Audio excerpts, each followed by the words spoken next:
Olá pessoal, boa noite, tudo bem com vocês? Estou disponibilizando o link desta aula, porém de forma gravada, porque durante a aula ao vivo, o título de todos os slides estava incorreto. O nome da nossa disciplina é Práticas Pedagógicas e Identidade Docente. Portanto, para não confundi-los, eu resolvi regravar essa aula com o nome correto da nossa disciplina. Lembrando que esta aula é uma aula de revisão. Por quê? No dia 28/4, nós estaremos realizando a prova relacionada às unidades 1 e 2. A nossa próxima aula seria no dia 21/4, porém é feriado. Então hoje nós iremos fazer uma aula de revisão das unidades 1 e 2. No feriado, vocês aproveitam para descansar e estudar, e no dia 28, vocês realizarão então a prova de modo virtual e eu fico de enviar mais detalhes em relação a essa dinâmica de realização de prova virtual. Bom, o conteúdo da prova será embasado nos conhecimentos construídos na unidade 1 e na unidade 2, e o que você deve estudar são exatamente esses 4 documentos que estão disponibilizados no ambiente virtual de aprendizagem.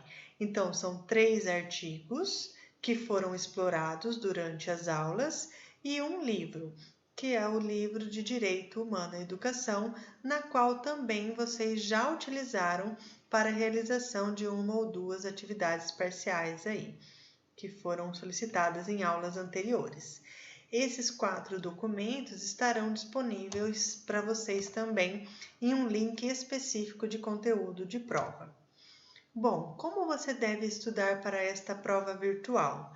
Eu elaborei um questionário norteador que, ao pesquisar as respostas de cada uma das questões, vocês já estarão estudando para essa prova. Então é importante que vocês acessem esse questionário lá no AVA. No próximo slide eu vou explicar certinho onde ele vai ser alocado.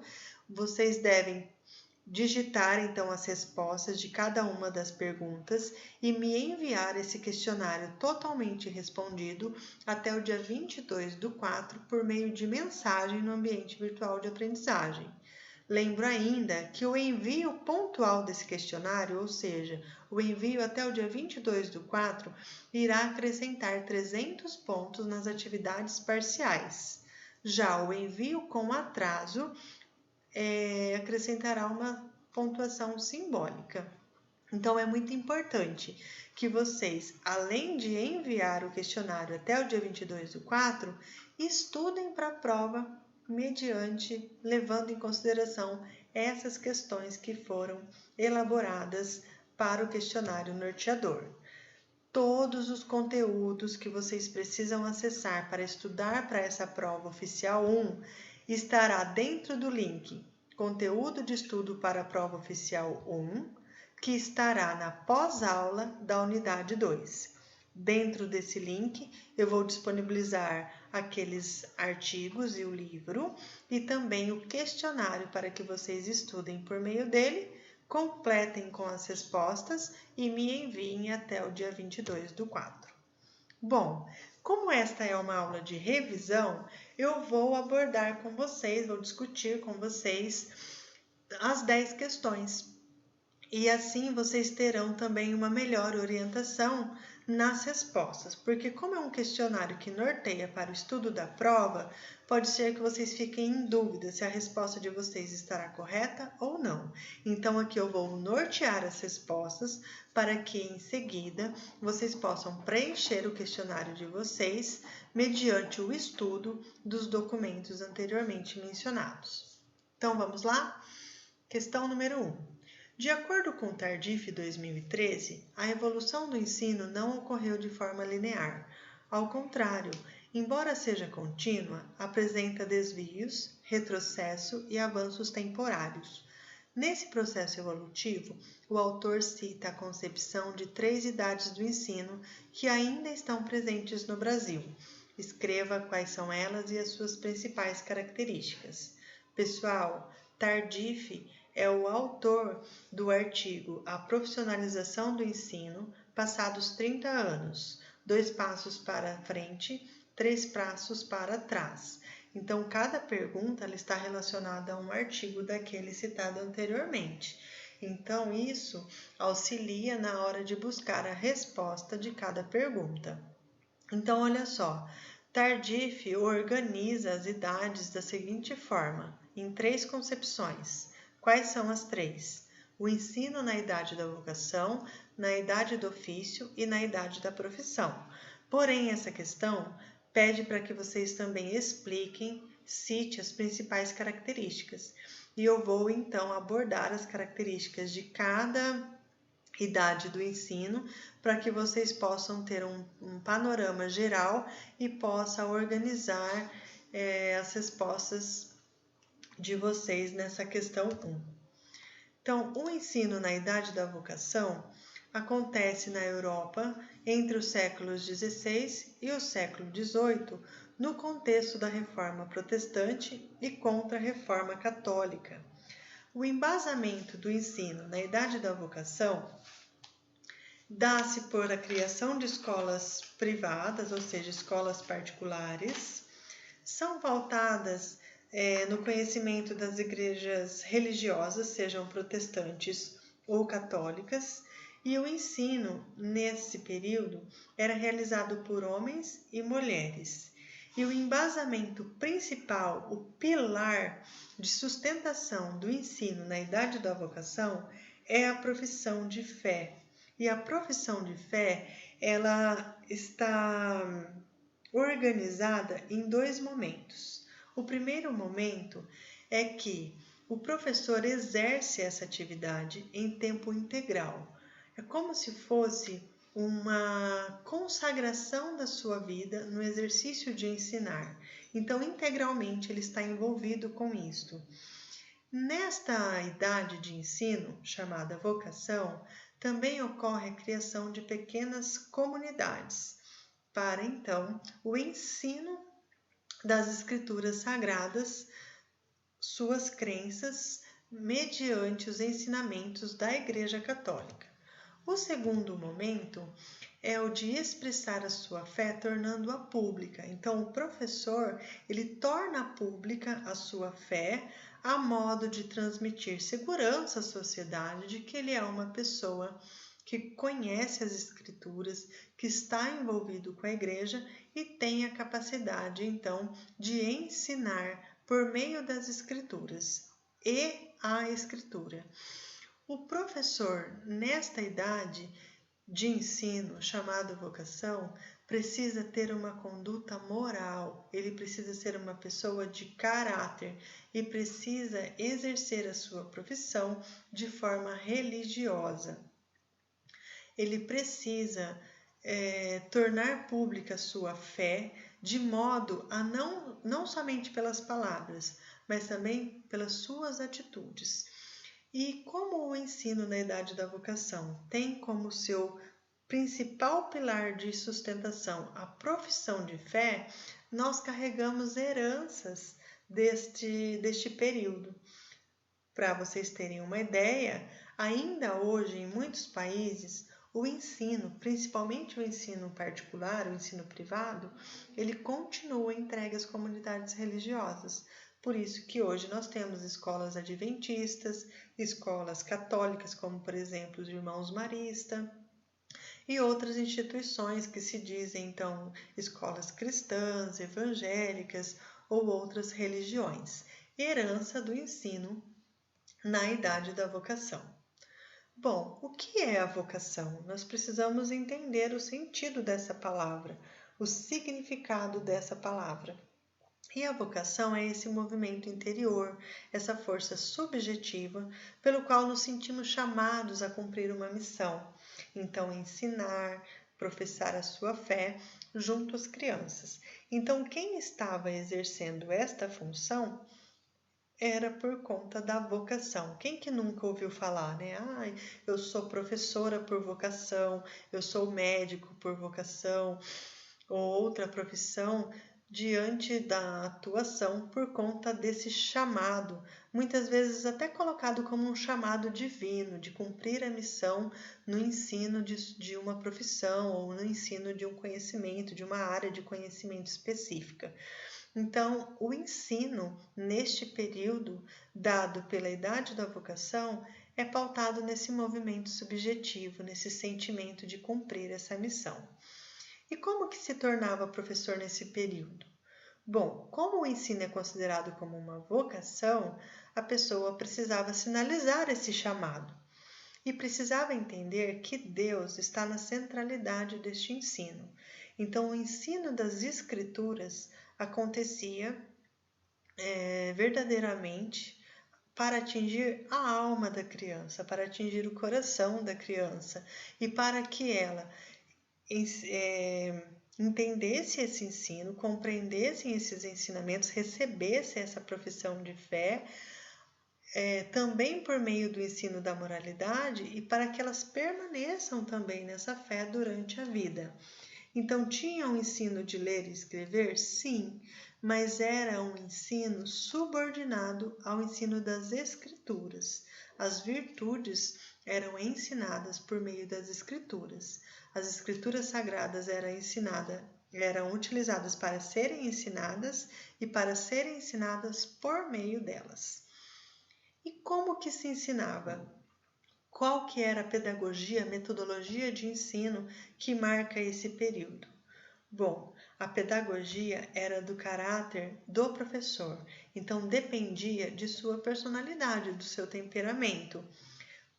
Existiam professores mais duros, mais rígidos, professores mais crentes, menos crentes que os outros, mais católicos, menos católicos. E o que acontece? Como não tinha uma escola de formação de professores, quem queria fazer essa ação de ensinar precisavam aprender com os mais experientes que já estavam executando esta função. Então, as leigas, os leigos, eles aprendiam com os mais experientes essa arte que chamamos de ensinar. O ensino na idade da vocação, ele tem um embasamento naquele amor pelas crianças. Já ouviu falar um professor? Já ouviu um professor falar assim: eu trabalho por amor, eu trabalho porque eu gosto. Então, essa frase, ela é uma herança do ensino da idade na vocação, porque era exatamente isso que acontecia. Os professores e as professoras exerciam a sua função sem salário, era realmente por amor, pelo chamado da vocação. No caso das mulheres, elas escolhiam e eram bem-vindas no exercício dessa profissão por conta da sua submissão, seu comportamento submisso principalmente aos homens, a sua devoção e o espírito de sacrifício e o espírito de servir. Inclusive, eu ressalto que sem esses dois espíritos aí é possível a gente exercer a profissão. Mas, enfim, é uma herança, né, que a gente herda desse período secular do ensino da idade da vocação. Bom, como que eram as orientações, né? Como que funcionava esse ensino? As mulheres, principalmente, elas estavam atuando durante o ensino no controle dessas crianças. Então, ela controlava o comportamento dessas crianças, ensinavam elas a respeitar as instruções e as regras que eram impostas naquele momento do ensino, seja dentro da igreja ou em pequenas comunidades. Cada gesto dessas crianças eram controlados e elas precisavam aprender controlar o próprio corpo. Tinha que ficar bem sentado, posturado, mostrando respeito pelas regras e pelo professor. Então, se nós formos pensarmos hoje, né, como é difícil nós exercermos o controle pelas crianças e controlar o corpo delas. Imagina uma criança sem movimentar, sem conversar, sentada toda posturada. A gente nem consegue imaginar direito hoje em dia, mas neste período, que vai do século XVI ao século XVIII, era exatamente assim. Cada gesto era controlado. E, se necessário, Nesse período, as crianças podiam inclusive ser severamente punidas e os castigos físicos eram comuns. Então, a gente lembra da presença da palmatória, de ajoelhar-se no milho, enfim, diferentes punições que de alguma forma vocês já ouviram falar ou assistiram filmes, séries que pudessem de alguma forma retratar esse período. Então, assim se dava o ensino na idade da vocação. E as condições de trabalho desse período era aquilo que eu tinha falado anteriormente, baseado no amor pelas crianças, porque não tinha um salário, não tinha um estatuto, um contrato, um documento que falasse exatamente as funções que o professor precisava fazer. Essas coisas elas ficavam em segundo plano. Em primeiro lugar vinha a vocação, aquela vontade de cumprir a missão no ato de ensinar a fé para as crianças. As mulheres, principalmente, trabalhavam de graça e somente lá no final do século XVIII para o século XIX elas começam a ter uma remuneração, mas assim, bem mal remuneradas. Essas mulheres elas tinham uma ocupação dentro do exercício de ensinar muito transitória, porque muitas delas, para não falar todas, abandonavam a função ao se casar. É importante também dizer que nesse período ele é marcado também pela baixa autonomia, ou seja, os professores eles não podiam escolher o que eles iam ensinar. O que eles iriam ensinar era a profissão de fé, é alcançar o coração das crianças e ensinar as virtudes baseado nas escrituras sagradas. Bom, esse período também é marcado por hierarquias internas de trabalho estabelecidas da seguinte forma: então, os homens dominam as mulheres, os religiosos dominam os leigos. Lembra que os leigos, se quisessem exercer o ensino, eles precisavam aprender com quem tinha mais experiência, e os mais experientes eram os professores. E para ser professores era necessário ter um link, um estreitamento, uma intimidade religiosa. Também uma hierarquização dos professores do secundário sobre os professores do primário. Olha só, será que nós carregamos um pouquinho dessa herança do ensino da idade da vocação quando a gente pontua, por exemplo, que o professor da universidade ele está acima do professor do ensino básico? Ou quem está no ensino médio é superior ao professor que estuda, que dá aula na educação infantil?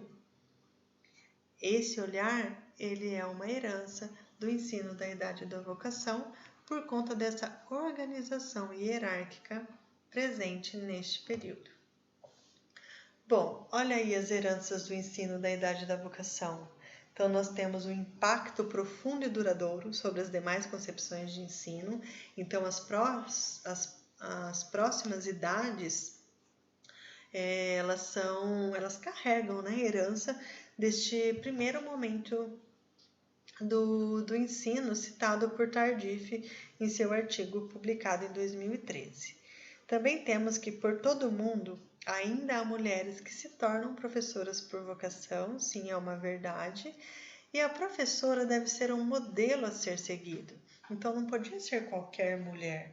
Essa mulher, ela precisava saber controlar as crianças, ter caráter, ser honesta, ser uma mulher virtuosa, uma mulher que de forma alguma seria apontada pela sociedade por conta de uma falta de moral ou uma falta de caráter.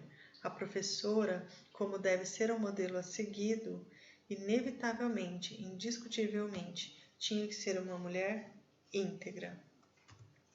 E aí, pessoal, nós vamos para o ensino na idade do ofício. Essa idade ela é marcada pela separação, distanciamento da igreja. que acontece entre os séculos XIX e o século XX. Então, enquanto na idade da vocação nós temos o pilar sustentador da profissão de fé, no ensino da idade do ofício, nós temos esse distanciamento da igreja. E então acontece a criação de escolas públicas e laicas. Existe também o início da obrigatoriedade das crianças na escola. Quem que nunca ouviu falar uma frase, né? Lugar de criança na escola.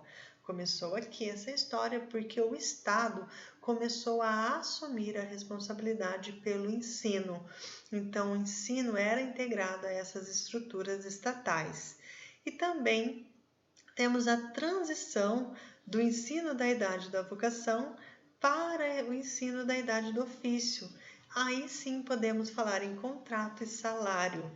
Os professores, já nessa época, poderiam pensar em construir uma carreira, ainda que as mulheres estivessem hierarquicamente abaixo dos homens, inclusive em termos salariais. E isso melhora um pouquinho após a Segunda Guerra Mundial, que vai de 1939 a 1945. Então, após essa data, após essa Segunda Guerra Mundial, nós temos um trabalho laico, o trabalho de ensinar, ou seja, que não defende nenhuma crença ou ideologia. Podemos conversar sobre emprego estável, porque a partir do momento que o Estado assume a educação, assume o ensino, ele emprega professores, então nós temos a presença de concursos públicos, um salário mais igualitário entre homens e mulheres e a condição desses professores poderem pensar em programar a sua aposentadoria ao longo do período em que exercem a sua profissão e também segurança e permanência na função. Lembra que na idade da vocação, quando as mulheres se casavam, elas abandonavam o ato de ensinar? Aqui há uma mudança de cultura, há uma evolução em relação à idade do ensino. Então, todos esses aspectos marcam o ensino na idade do ofício. Bom, neste período, já temos exigências para que o indivíduo possa atuar como professor. E uma delas era o investimento exponencial em relação à sua formação. Então, para ser professor, obrigatoriamente ele precisava passar pelo ensino de base, o ensino primário, o ensino secundário e o ensino superior, chamado nesta época de ensino terciário. Então, com essa obrigatoriedade, nós começamos a ter escolas que formassem, que preparassem o professor para o ato de ensinar em suas diferentes modalidades. Com isso, nós tivemos a valorização desta experiência, tanto na teoria quanto na prática. Mesmo que os ensinos do professor, que o conhecimento do professor fosse pautado na prática por conta da sua experiência, e ela era muito valorizada nesta época, ainda assim também teria que ter os conhecimentos teóricos que foram adquiridos nos ensinos primários, secundários e terciários. Então, é necessário a junção tanto da experiência prática quanto do conhecimento teórico. E também o professor precisa tolerar as regras de normatização das escolas, que agora estão sob responsabilidade do Estado.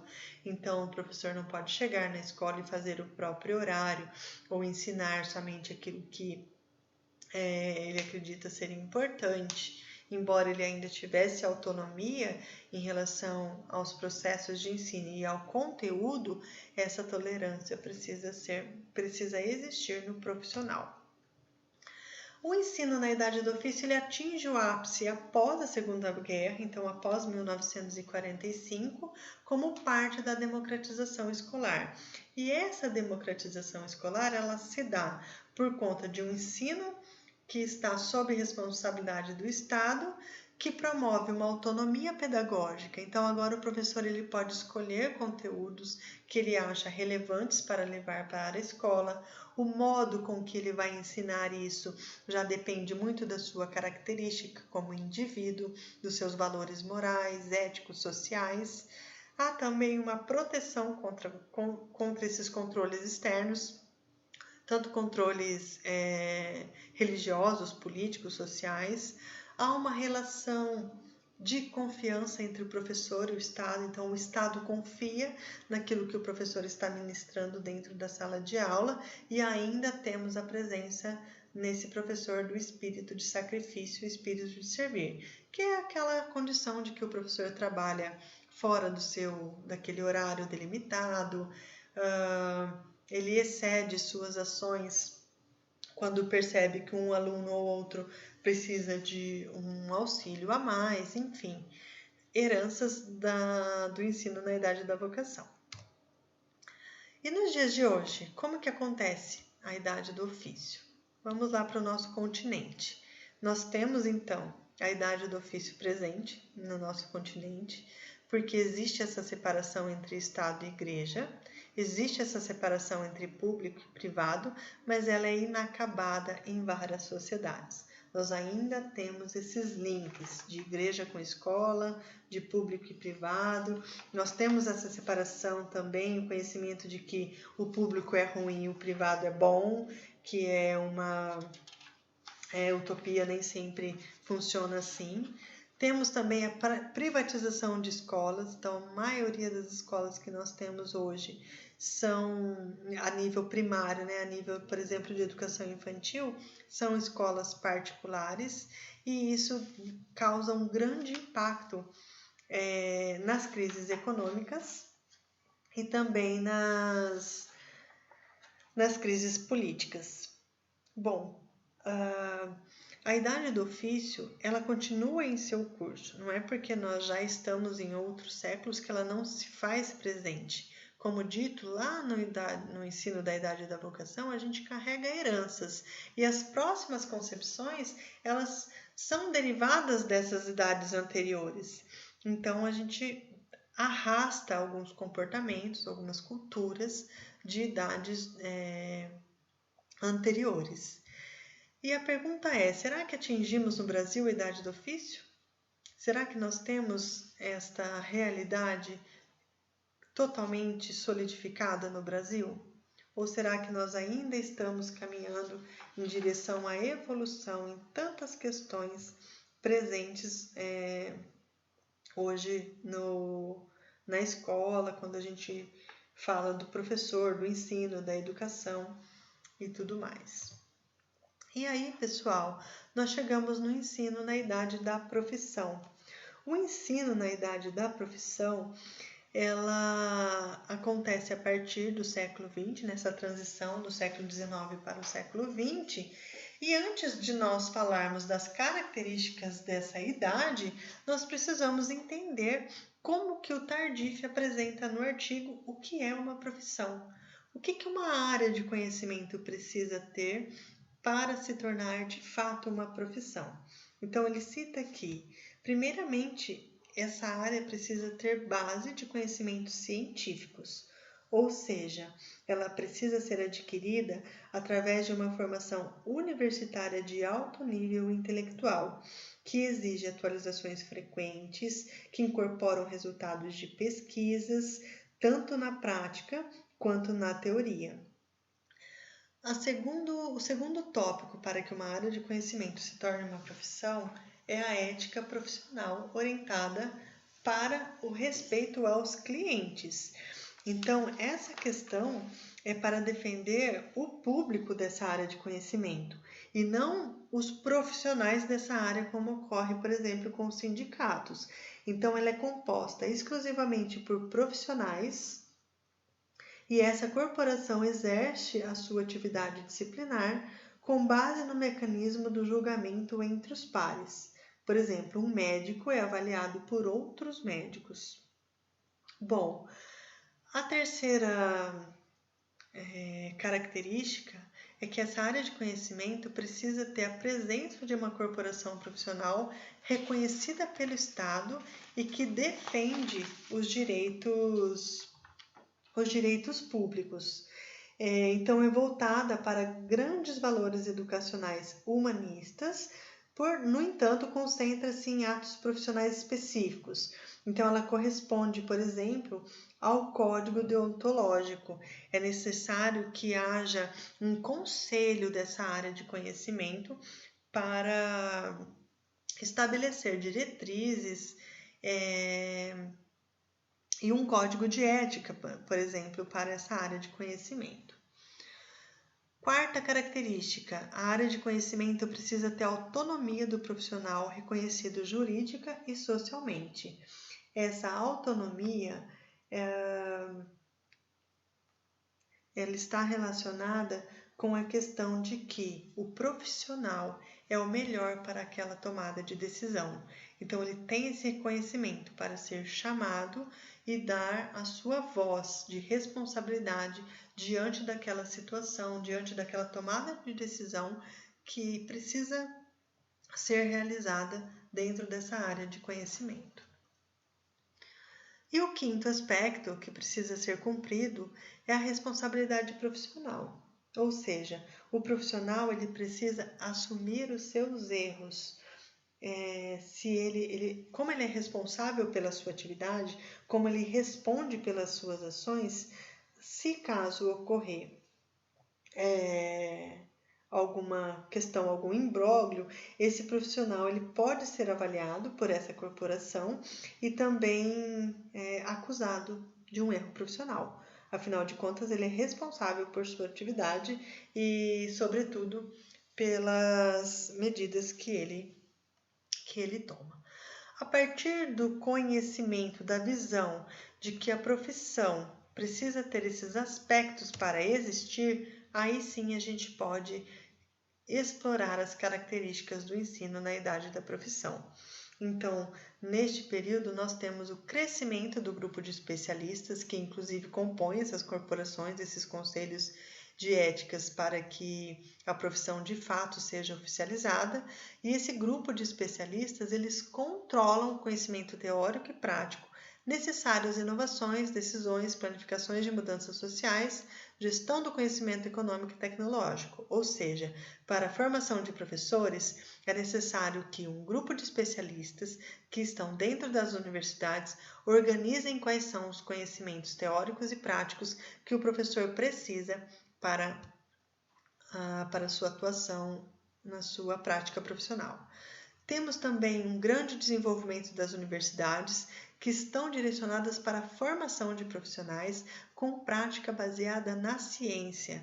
Assim, nós temos a universitarização na formação dos professores, ou seja, se você quer atuar como professor, é necessário que você passe pela formação em uma universidade, passando por todos os conhecimentos práticos, teóricos, cumprindo cargas de estágio, para então atuar legalmente na profissão de ensinar. Bom, assim, pessoal, eu caracterizo os 3 ensinos, seja na idade da vocação, ofício e profissão, e é muito importante que essas características estejam bem claras para vocês. Neste sentido, eu oriento a leitura do artigo A Profissionalização do Ensino, passados 30 anos, 2 passos para frente, 3 para trás, porque ele vai trazer mais detalhes dessas características que eu estou explorando aqui hoje com vocês. Bom, vamos para a questão 2. Na questão 2, temos o seguinte: na década de 80, autoridades políticas e educacionais solidificaram nos Estados Unidos o projeto de profissionalização. Então, aqui é uma continuidade. Na idade da profissionalização, chegamos na década de 80 e lá nós temos um projeto de profissionalização do ensino que foi solidificado nos Estados Unidos. E esse projeto é composto em sua estrutura por ter 3 grandes objetivos. Então, eu peço para que vocês citem quais são esses objetivos e que vocês contextualizem-os, que vocês expliquem cada um deles. Então, o primeiro objetivo desse projeto é melhorar o desempenho do sistema educativo. Então, o objetivo declarado de melhorar o desempenho é que seja reduzido o peso das burocracias, o custo da educação, para transferir uma parte dos recursos e das responsabilidades para as unidades de base, especialmente os estabelecimentos escolares, aumentando ao mesmo tempo o poder das comunidades e dos atores locais, mas particularmente dos funcionários da escola e dos pais. Também temos como segundo objetivo o passar da idade do ofício para a idade da profissão. Este objetivo ele está relacionado com a formação universitária de alto nível intelectual, ou seja, precisamos que esses professores tenham suas ações baseadas na ciência e que nós possamos superar diferentes características da idade do ofício para, de fato, estarmos no ensino na idade da profissão. O terceiro objetivo, construir uma base de conhecimento para o ensino. Então, esse conhecimento de base é realmente o de promover essa profissionalização construída sobre uma base de conhecimento científico para o ensino. Esses conhecimentos devem ter para os profissionais uma eficácia prática. Então, ele vai ter as suas ações baseadas na ciência, mas elas precisam, de fato, terem aplicabilidade em suas práticas profissionais.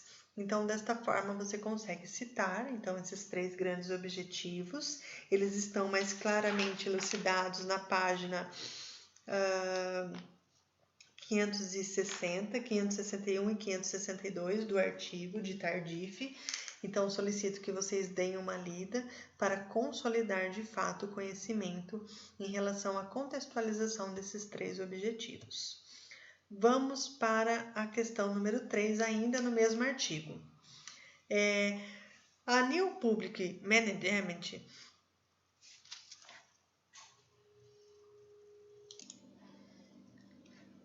a NPM é uma ideologia que propõe uma nova concepção do papel do Estado na gestão dos serviços públicos, especialmente o sistema escolar.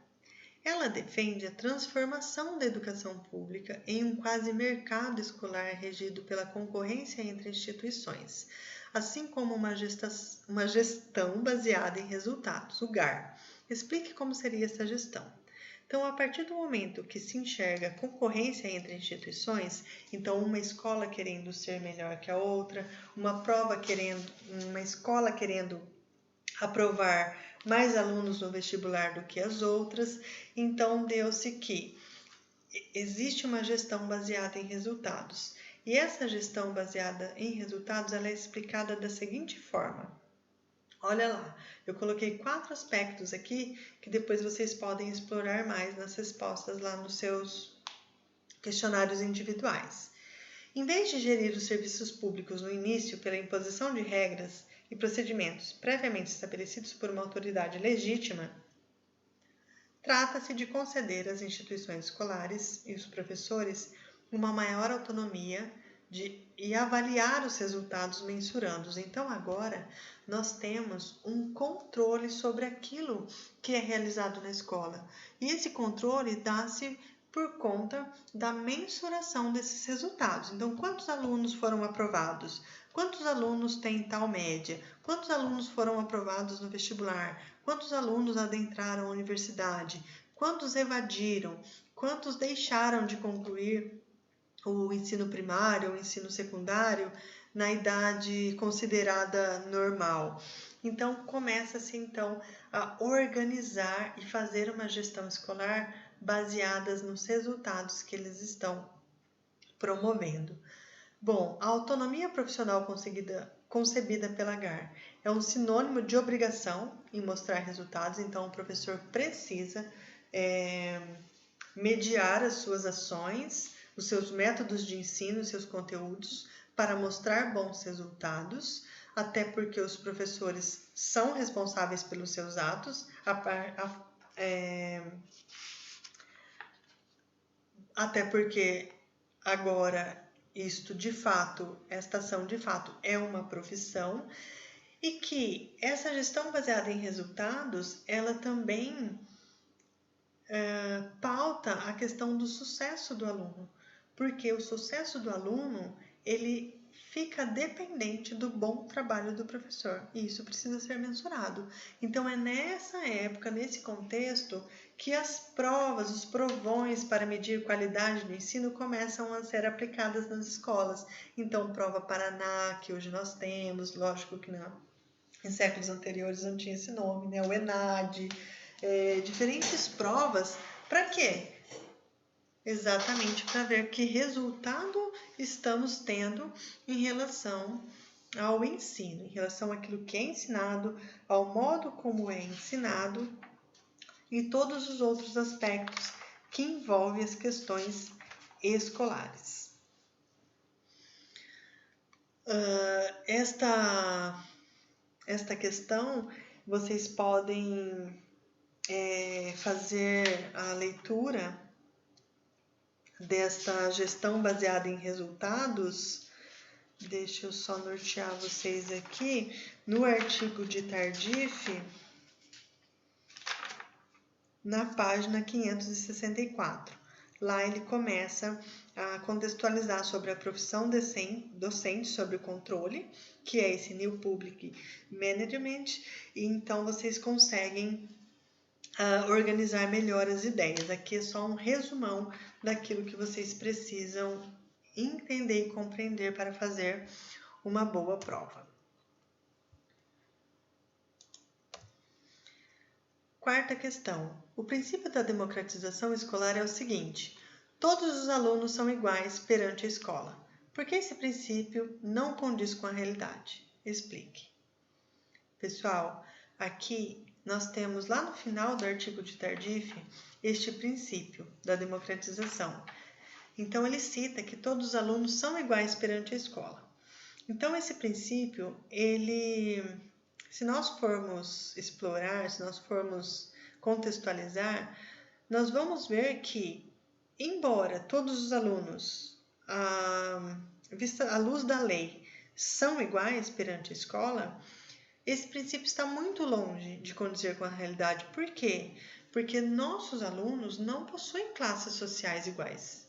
Nós temos diferenças de classe social entre os alunos, nós temos diferentes dificuldades de aprendizagem entre esses alunos, alunos mais habilidosos intelectualmente, alunos mais habilidosos corporalmente.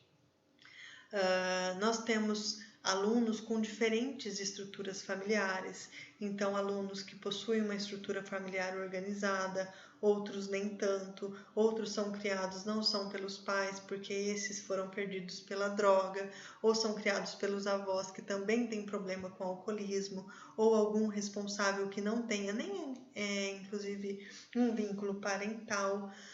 As dificuldades em níveis comportamentais são inúmeras, e isso, ela com certeza diz respeito à qualidade do ensino.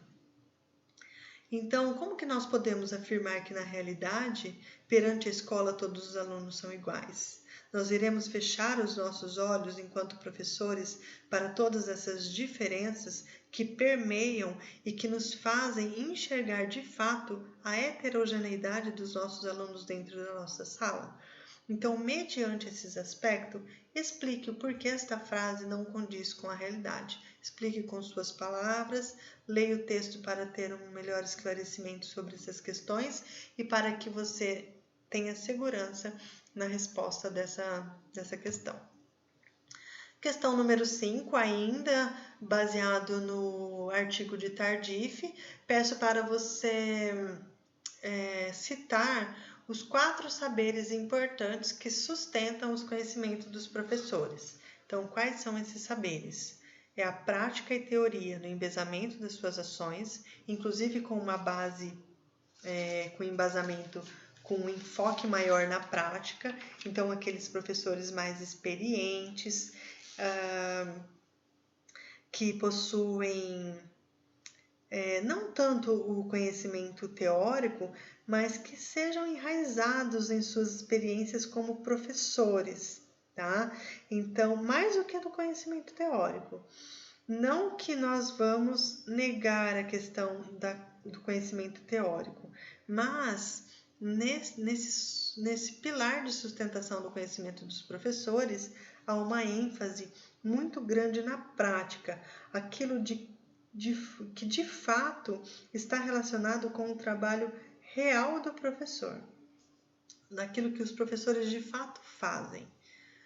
O segundo é o conhecimento baseado na interação dos alunos, então há um olhar mais humanístico para esses alunos, com o reconhecimento de seus saberes sociais, então sua cultura, suas dificuldades. O professor ele não deve apenas saber como ensinar, mas ele deve também reconhecer e aceitar essas competências que já vêm com o aluno. E esse reconhecimento social, ele permeia o conhecimento e a interação do professor com os seus alunos. Também temos o pilar do conhecimento ancorado na história de vida. Este é um dos pilares que eu mais gosto, porque o conhecimento ancorado na história de vida, eles são aqueles conhecimentos que de fato têm muito significado para o profissional. Então, eles utilizam esses conhecimentos que tiveram durante a vida para levar ensinamento para os seus alunos. Quantas vezes vocês já me ouviram contar a história do meu filho Leonardo, ou alguma história minha com um dos meus alunos, ou com uma de minhas alunas?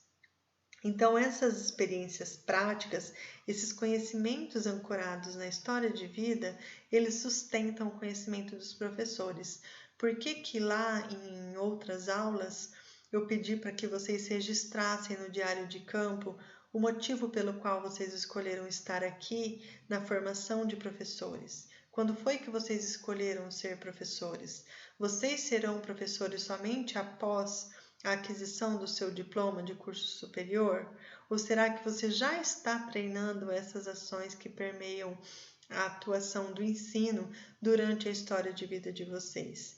Certamente, todo conhecimento construído durante a vida, ele permeia o conhecimento do professor e muito auxilia ele na hora de transmitir a aplicabilidade de um conhecimento, seja na teoria, seja na prática. E o quarto e último pilar de sustentação é aquela questão de uma metodologia para além da questão pedagógica. Então, aqui a gente tem um olhar voltado para a cultura e para a política. Ou seja, esse pilar é o que a escola deve ensinar às crianças e como deve ensinar. Não somente sobre uma questão pedagógica, mas de uma verdadeira questão que vai permear os saberes em debate, em que fica evidenciado controvérsias sociais, políticas, sobre o aprendizado e sobre a escola e sobre o aprendizado escolar. Então, são esses 4 saberes importantes que sustentam o conhecimento dos professores, segundo o entendimento de Tardif 2013. E aí, pessoal, eu finalizo as questões em relação a este artigo de Tardif 2013 e agora nós vamos para as questões que estão relacionadas com o livro Direito Humano à Educação, aquele livro que em aulas anteriores eu solicitei que os senhores lessem, da página 14 a 26, e que vocês então respondessem no diário de campo uma questão sobre a universalização do ensino. Então, eu espero que de fato vocês tenham lido as páginas 14 a 26, porque elas permeiam o assunto da prova oficial 1. Então, essas próximas 3 perguntas, 6, 7 e 8, estão embasadas neste livro. Olha lá, no livro Direito Humano à Educação, os direitos humanos são pontuados como normas mínimas necessárias para uma vida digna. Essas normas possuem 4 características que auxiliam no seu entendimento, seja em sua interpretação ou em sua prática. Quais são elas? Contextualize cada uma.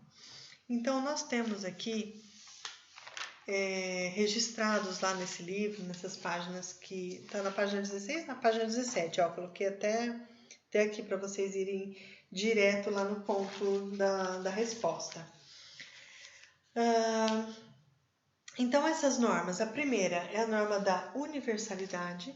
Então, é aquela questão de que os direitos humanos valem para todo mundo, independente da sua cor, da sua crença, da sua cultura, da localidade onde mora, das suas condições sociais. A norma da indivisibilidade, que é a norma que está pautado em que os indivíduos possam gozar dos direitos na sua totalidade, sem ter que abrir mão de outro direito. Então, por exemplo, eu tenho direito à escola pública, ao ensino gratuito? Tenho. Mas esse direito não pode me tirar o direito de ter um ensino de qualidade. Então, eu não posso abrir mão de um direito para ter outro, porque aí a gente entra na norma da interdependência, onde todos os direitos conversam entre si. Então, por exemplo, se eu tenho acesso a uma educação gratuita e para que essa educação seja igualitária, esse aluno também precisa ter acesso a uma nutrição básica, ele precisa ter saúde, ele precisa ter alimentação. Então entenda que os direitos, eles não podem ser vistos de uma forma individualizada, porque eles interdependem entre si. Para eu ir à escola, eu preciso ter saúde. Para eu ter saúde, eu preciso ter uma boa alimentação. E a quarta norma é a norma da exigibilidade e justiciabilidade. Essa norma ela diz a respeito dos direitos que podem ser exigidos caso eles não forem respeitados. Então, a partir do momento que eu tenho a violação de um direito humano, a Declaração Universal dos Direitos Humanos me garante que eu posso exigir, exigir que eles sejam cumpridos. Questão número 7. Cada país tem autonomia para definir a oferta de acesso à educação e ao ensino. No entanto, normas internacionais determinam que a educação em todas as suas formas e níveis devem seguir 4 características importantes. Então, olha só, em todas as suas formas, em todos os seus níveis, a educação precisa seguir essas 4 características. 4 características: disponibilidade, acessibilidade, aceitabilidade e adaptabilidade. Vamos explicar cada uma dessas características. Essa resposta, pessoal, está lá no livro Direito Humano à Educação, nas páginas 24 e 25. Não deixem de consultar essas páginas, porque lá a resposta está muito mais completa, que eu estou resumindo um pouquinho de cada coisa, porque senão a gente não termina hoje essa revisão da unidade 1 e unidade 2. Então, olha só, a característica da disponibilidade, ela está relacionada ao significado de que a educação ela é gratuita, então ela deve estar à disposição de todas as pessoas. Portanto, não adianta eu falar que todas as crianças têm direito à creche, têm direito à escola, se eu não tenho uma estrutura para receber todas as crianças daquele município, daquele estado, daquela nação. A segunda característica é a da acessibilidade.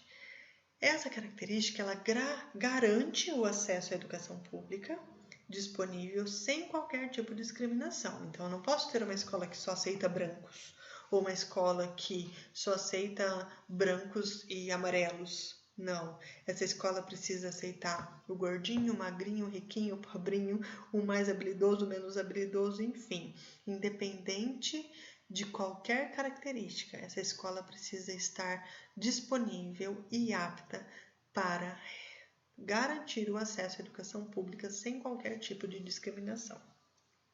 A quarta característica é a característica da aceitabilidade. Essa característica garante a qualidade da educação por meio de planejamento de estudos, os métodos pedagógicos diferentemente utilizados em diferentes instituições, a qualificação contínua do docente e uma adequação cultural, ou seja, eu preciso adequar o meu planejamento à cultura daquele lugar, daquele ambiente.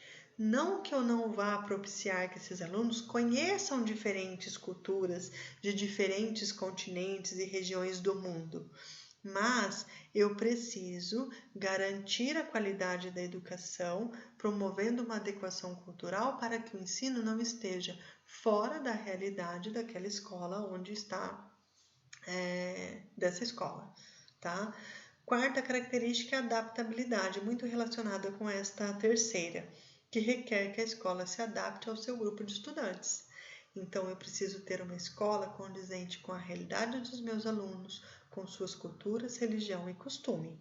Não que ela não vá conhecer outras realidades, mas a escola ela precisa atender o seu público de forma coerente. Então, eu não posso ter uma escola que só ensina na língua inglesa, sendo que o idioma do país é o português. Então, ela precisa estar apta para se adaptar à realidade dos seus estudantes. Não tem como se falar em shopping, em consumismo, em salões de beleza, fazer a exploração de diferentes significados dessa realidade, se neste ambiente, se nesta realidade você não tem essa cultura. Então, eles vão conhecer na teoria? Sim, mas é necessário levar o ensino a nível de seus alunos, respeitando sua realidade.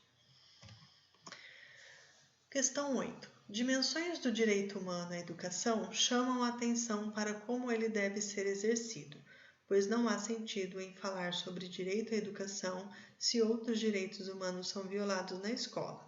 Quais são essas dimensões e a que se refere cada uma delas? Então, nós temos 3.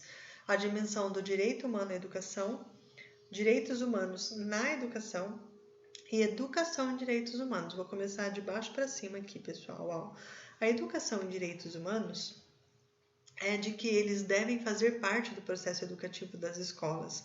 Os alunos precisam conhecer os direitos humanos, então o professor precisa ensinar que eles têm direitos humanos, quais são esses direitos, porque a partir do momento que eles tomam conhecimento, eles passam a ter a capacidade e podem ser preparados para defender os seus direitos, para que todas as pessoas tomem conhecimento desses direitos e que com o tempo eles possam reivindicá-los em sua vida cotidiana. Essa é a preparação que a escola precisa fazer com o indivíduo.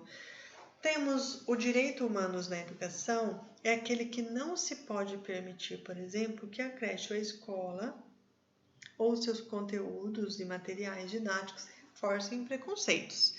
E não subestimem, pessoal, nós temos muito material didático presente nas escolas que reforçam diferentes tipos de preconceitos, principalmente ideológica, religiosa, política e social. O direito humano à educação é que a educação deve ter qualidade. Então, ela deve ser capaz de promover pleno desenvolvimento da pessoa, do indivíduo. Ela precisa responder aos interesses de quem estuda. Então, tudo aquilo que é ensinado na escola precisa ser do interesse de quem estuda e também de sua comunidade. Se nós formos pensar, né, isso na atual circunstâncias, nós sabemos que a maioria dos conteúdos que são ministrados nas escolas pouco interessa aos nossos alunos, talvez pela forma como seja abordada ou porque o ensino não acompanhou a evolução das diferentes gerações que nós temos hoje. Bom, a questão 9, ela está relacionada àquele artigo de Carvalho, 2008, a democratização do ensino e a polêmica conceitual. Esse artigo, vocês fizeram uma atividade parcial com ele. Vocês elaboraram 3 questões pautadas nesse artigo. Então, essa questão é em relação a ele. Olha só. Carvalho cita que a progressão continuada como um exemplo de estratégia de políticas públicas para a regularização do fluxo e a redução da evasão escolar. Algumas ideologias defendem que a progressão continuada é uma crítica à democratização do ensino, visto que possui um caráter falsamente democrático, sem contar a queda na qualidade do ensino. Diante disto, escreva com suas palavras o que é, pessoal, com suas palavras, o que é a progressão continuada. Descreva também o seu ponto de vista em relação à questão a seguir. A progressão continuada contribui para que uma verdadeira democratização do ensino? Por quê? Gente, a progressão continuada é aquela forma básica de ensino nas escolas que pressupõe que o estudante deve obter competências e habilidades em um ciclo, que pode ser até mais longo que um ano.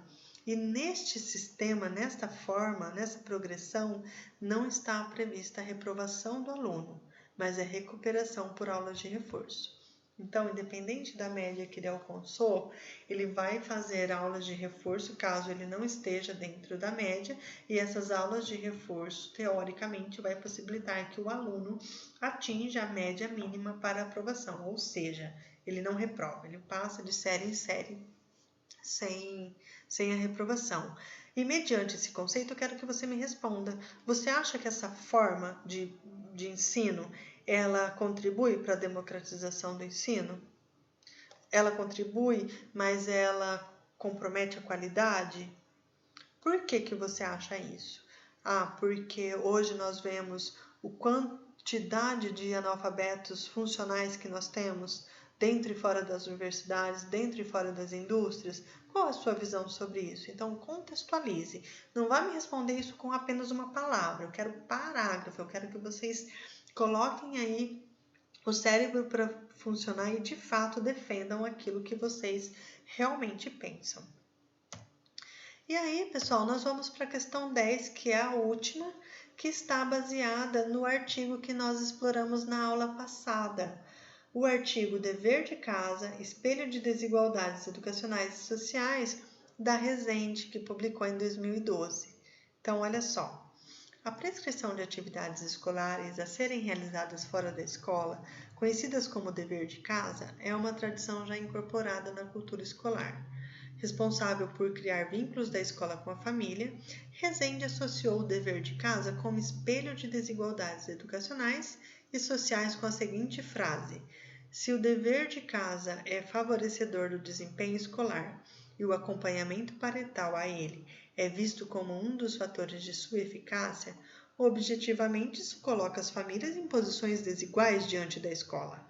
Quais são os recursos, aspectos e fatores que esclarecem essa desigualdade por meio do dever de casa? Então, isso aqui foi muito discutido na aula passada. Nós conversamos sobre o estudo que ela realizou entre as escolas, com a escola Sol, Lua e Estrela, lembra? Uma delas era pública, as outras duas eram particulares. E nós podemos ali, por meio da leitura desse artigo, identificar esses recursos, esses aspectos, esses fatores. Então, aqui eu coloquei alguns, existem muito mais que vocês podem explorar e que podem, de fato, cair na prova oficial 1.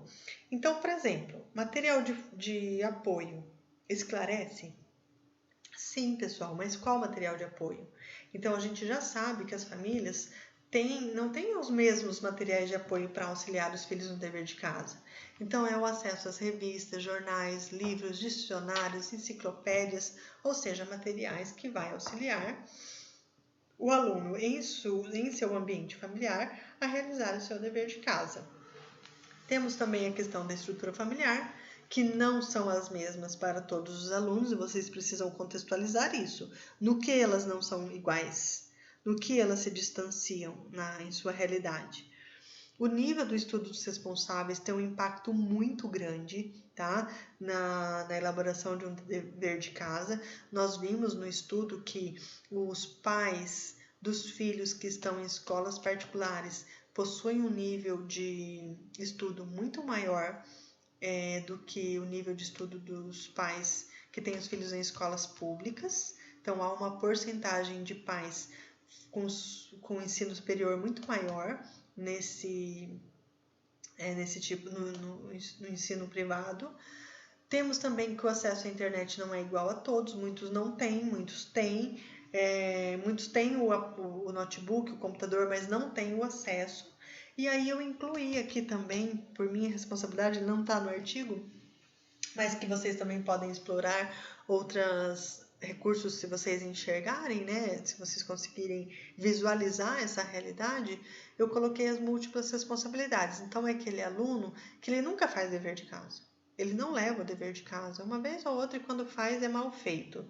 Por quê? Daí quando você vai pesquisar a vida desse aluno, você verifica que é um aluno que perdeu os pais para droga, que é criado com pessoas que estão envolvidas com álcool, é um aluno que precisa cuidar dos irmãos mais novos, que limpa a casa, que faz comida, que ajuda os pais em alguma atividade que vá dar mais recursos financeiros para essa família, enfim.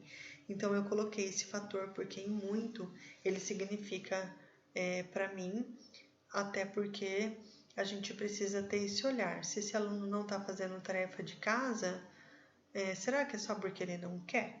Será que é porque ele realmente é um desinteressado, que não leva a sério, que não está nem aí?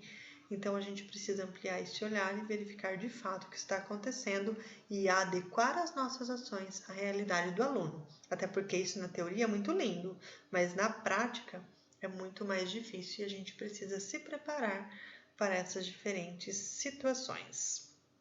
Pessoal, essas são as 10 questões. São 10 questões que sintetizam as unidades 1 e a unidade 2 e tudo que nós aprendemos durante as aulas até aqui. Então, isto é um estudo de revisão. Aqui está um norte para que vocês respondam de forma adequada cada questão do questionário norteador e não se esqueçam, ele precisa ser enviado até o dia 22/4. Então, vocês têm o feriado do dia 21 e todo o restante dessa semana para realizar essa atividade com maestria, com responsabilidade, com capricho, assim espero.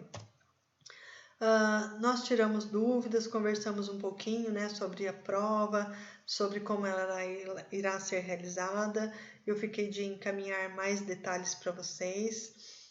Vou esperar as informações oficiais para passar para vocês e espero que nesse espaço de tempo vocês de fato se preparem para essa prova.